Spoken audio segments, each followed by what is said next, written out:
Sot bëhet një vit nga marrja e detyrës nga VMRO-DPMN, Znam dhe koalicioni Vlen për të udhëhequr me qeverinë e Republikës së Maqedonisë së Veriut, pas zgjedhjeve të rregullta që u mbajtën më 8 maj 2024. Një vit pas, ashtu siç është zakon, opozita kritikon duke përmendur sipas tyre dështimet e kësaj qeverie, ndërsa opozita thur elogje për punën e tyre njëvjeçare.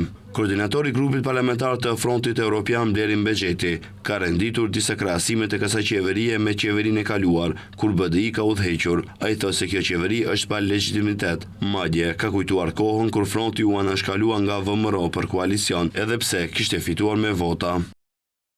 Por sot, vetëm pas një viti, po përballemi me një tentativë të hapur për revizionizëm politik dhe asimilim politik të shqiptarëve.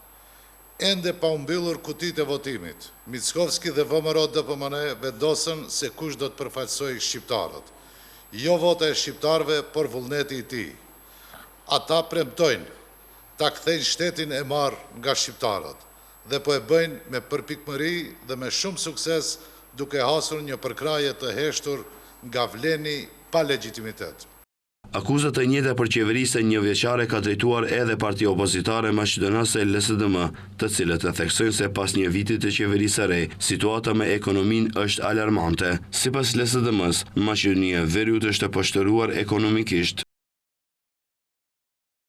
Ky është realiteti i trishtueshëm sot pas një viti qeverisje. VMRO-DPMN, Vlen dhe Znam e kanë zhytur vendin në një paqëndrueshmëri të thellë ekonomike, edhe pse qeveria dëshiron vazhdimisht të sigurojë se ekonomia po rritet. Faktet flasin ndryshe. Inflacioni është pothuajse 4.5% dhe rritja ekonomike me zjarin 2.6%.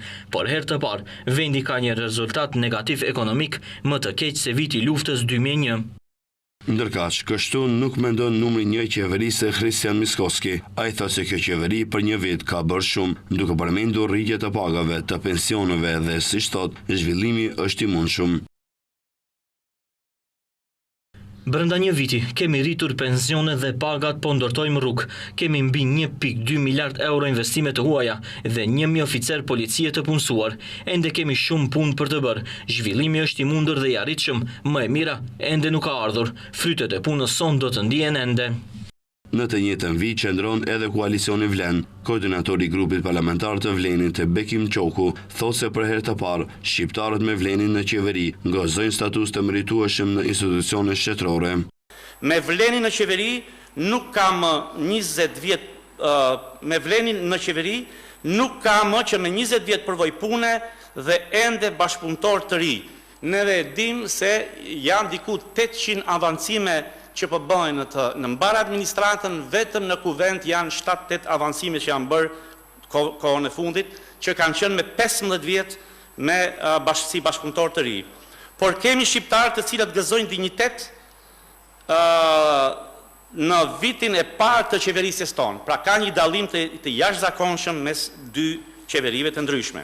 Kujtojmë se qeveria u formua më 23 qershor 2024, ku pas zgjedhjeve parlamentare që u mbajtën më 8 maj, po në atë vit, VMRO-DPMN dhe koalicioni Maqedonia Juaj fitoi 436.036 vota, që i bie në përqindje 43.32%, ose të përkthyera në mandate ka fituar 58. LSDM ka fituar 154.687 vota, ose 15.37% edhe 18 mandate, ndërsa te Partia Shqiptare Fronti Evropian fitoi 137.511 vota, apo 13.66% dhe 19 mandate, ku më pas ju hoq një mandat, pasi u përsëritën në disa vetëvotime votimet dhe koalicioni Vlen siguroi 107.049 vota, ose 10.64%, ndërsa fillimisht kishte 13 deputet, pastaj ju shtua edhe një, që u bën 14 mandate.